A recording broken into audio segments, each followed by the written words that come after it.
acha que o Brasil realmente tem esperança? Cara, eu vou te dizer, essa pergunta, bicho, eu posso responder ela aqui de um jeito, tá? Eu vou ser bem sincero aqui, pra quem me conhece de podcast, eu não sou muito de ficar medindo palavra, eu prefiro falar real aqui. Eu poderia falar aqui coisas que a tua audiência muito provavelmente vai gostar pra caramba, vai dar like, vai, pô, esse cara é foda mesmo. Ou eu posso falar as verdades que vão doer. A galera vai dar dislike, a galera vai xingar, mas são as verdades. Eu tô nesse mood, cara. Eu tô assim, brother, eu falo a verdade, doa quem doer. Não é o seguinte, cara, existe esperança pro Brasil? Essa pergunta pode ser respondida de uma forma muito simples, que é basicamente o seguinte: a gente torna tudo aquilo que a gente não gosta, né, uma massa e dá um nome pra ele, a gente pode chamar de esquerda. Vamos chamar de esquerda, olha que coisa linda. Eu odeio a esquerda, eu odeio o PT, eu odeio a corrupção, coloca tudo de mal nesse balde. E aí a gente pega um salvador da pátria e fala assim, então existe um salvador dessa coisa que é má, que é o meu herói, e aí você escolhe a personalidade que você quiser, pode pôr um Bolsonaro, um Pablo Marçal, quem quiser, chama esse cara de direita e fala que tudo aqui é bom. Essa é uma narrativa simplificada, infantilizada, que muitas pessoas vendem por aí, que dá like, que é gostoso de acreditar, mas que não é a verdade. O problema do Brasil, cara, ele é muito mais profundo do que parece. O problema do Brasil, ele não está vinculado à direita e esquerda.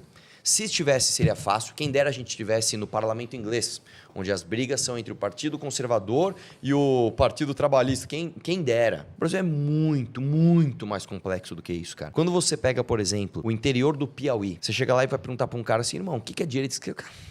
Quê? O que você está falando? De meu braço direito, meu braço esquerdo? É capaz até do cara confundir. O lance é o seguinte, cara, nós vivemos num país onde a gente tem um problema cultural gigantesco. E esse problema cultural, né, a nossa tese é que a gente tem um problema anterior à representatividade, à cultura tal, que é um problema de identidade. Tá? Parece uma conversa meio filosófica, mas a real é que é o seguinte, velho. Eu posso começar dizendo o seguinte: quando você assiste um filme americano, quando você pega ali o retrato de crianças numa escola americana, você pode ser de direita, você pode ser de esquerda, você pode ser isso, pode ser aquilo, todo mundo enaltece o Lincoln. Todo mundo enaltece os Founding Fathers, né? Todo mundo tem história.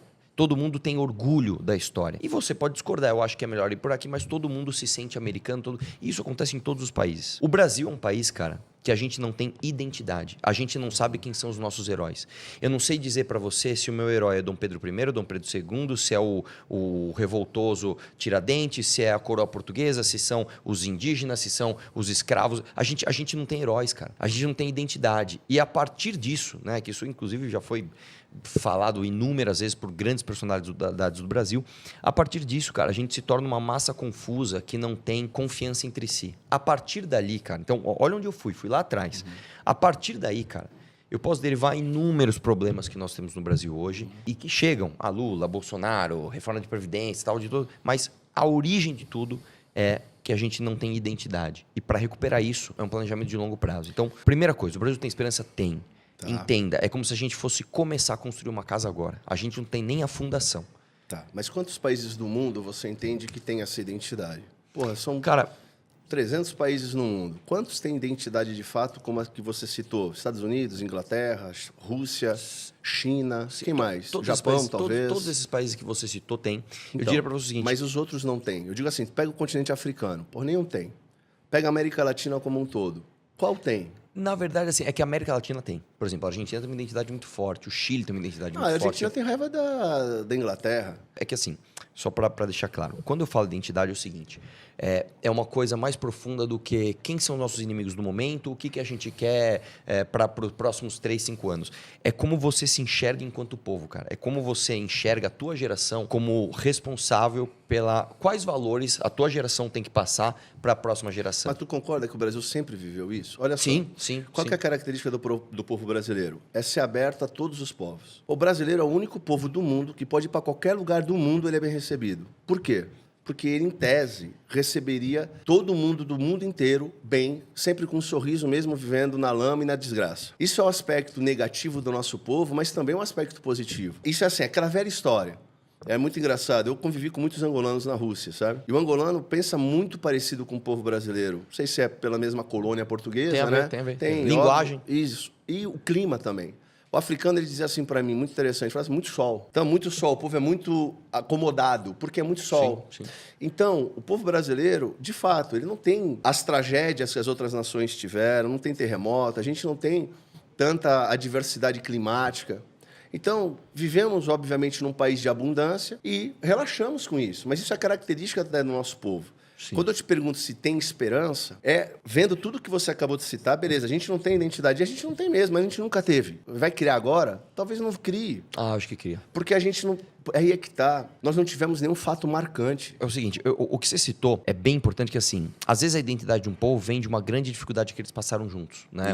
Inclusive, você citou do muito sol, isso é uma coisa interessante. Existe uma paradigma no mundo, né? De que nenhum país na faixa tropical, e lembrando que a faixa tropical é especificamente no hemisfério sul, né? Se desenvolveu muito por conta disso. Como a gente, tem uma praia maravilhosa, um clima maravilhoso, você planta, o negócio nasce, você não precisa de grandes planejamentos, você não tem estações bem definidas. Então, um dia após o outro, vamos vivendo aqui. Existe um aspecto cultural atrelado, inclusive, ao clima e até a posição geográfica do Brasil, né? O Brasil ser um país verticalizado. Então, o norte do Brasil tem um clima muito diferente do sul dos Estados Unidos. Você pega, por exemplo, do sul do Brasil, você pega os Estados Unidos, por exemplo, você pega Nova York, ele está na mesma faixa de diversas outras cidades de outros estados que são, né, que é o país mais horizontalizado.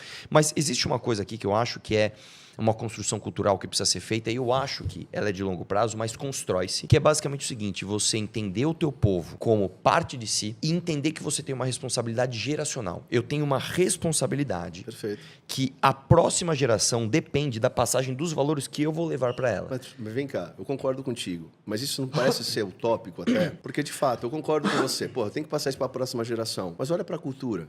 Olha para a educação. A gente não consegue mudar isso. Pode mudar o governo, pode mudar qualquer governo nesse país. A gente não vai mudar esse aspecto do povo. E tem um detalhe que talvez, veja, não quero ser e parecer pessimista não que eu não seja, porque talvez eu tenha um pouco menos realista. Esperança. Eu tenho talvez menos esperança, porque tem um fator aqui dentro do nosso diálogo que tem que ser levado em consideração. O que acontece? Tem um aspecto que você não considera, por exemplo. O mundo nos próximos 10 anos, eu falava com meu filho sobre isso hoje.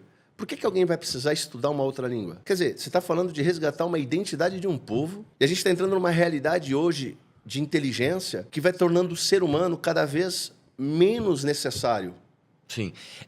Que aí são Como é que vai mudar essa estrutura que educa o ser humano, e agora falando do brasileiro para ser burro? É que aí você está trazendo um outro aspecto, que até é um aspecto que ele não é nem nacional, ele é um aspecto da humanidade. É por isso que eu estou trazendo assim, o Brasil tem esperança. Isso eu estou resgatando aqui o que você falou. Legal. A nossa esperança começa em resgatar a nossa identidade. Aí eu falei o quê? Nós nunca tivemos. Mas será que a gente vai conseguir resgatar essa identidade? Não dá, porque na próxima geração... Não, a próxima geração, ela vai ser mais burra do que qualquer outra geração. Eu não digo nem Entendeu meu ponto? A próxima geração a gente vai resgatar. Eu acho que a busca da identidade tem a ver com o entendimento da responsabilidade que você tem para com as próximas gerações. Mas então tu só salva os teus. Não consegue salvar todos. Não consegue. Não, isso não consegue. Mas você consegue criar um movimento que faz com que haja uma transformação. Inclusive, assim, eu não quero perder o fio do que você falou, que é muito interessante esse negócio do avanço da técnica. Mas grandes revoluções no mundo, tá? De grandes reinados, grandes impérios, grandes países, não são feitas pela maior parte das pessoas. É sempre feito por um grupo enxuto, absolutamente obstinado naquilo que cria uma tendência, a tendência se espalha. Né? Inclusive, quando o comunista vem falar que, nossa, revolução... Não tem revolução popular, irmão. Tem revolucionários profissionais que fizeram a revolução... Estavam no lugar certo para acontecer. Isso. Mas você falou uma coisa muito interessante, que é o seguinte: o avanço da técnica vai fazendo com que o nosso labor humano ele seja cada vez menos necessário. Isso. Então, isso é uma coisa que tem duas teses, né, que são antagônicas. Uma é mais do... Você conhece aquele livro Sapiens, né, que é do Harari e tal, desses caras, e o outro que eu esqueci o nome daqui a pouco me veio o nome, que são teses antagônicas que dizem o seguinte: que é o que eu concordo mais, é que o avanço da técnica não é uma coisa só boa e que faz com que a gente tenha mais tempo, inclusive, para explorar as nossas humanidades. A outra tese diz o seguinte: o avanço da técnica retira de nós a humanidade. Porque, de fato, se você pega, por exemplo, imagina uma tribo indígena no ano 900, o cara tá, sei lá, fazendo uma dança da chuva. Para aquele cara, irmão, aquela dança significa o equilíbrio do universo. Você tem noção para ele, o que aquilo... Cara, ele é o centro do universo fazendo com que chova. Hoje, né, e vamos por daqui 20, 30 anos, você não vai precisar nem trabalhar. Você vai ter tanta abundância de recursos, água, comida, abrigo, construção civil, que você vai ter mais tempo para fazer sabe-se lá o quê.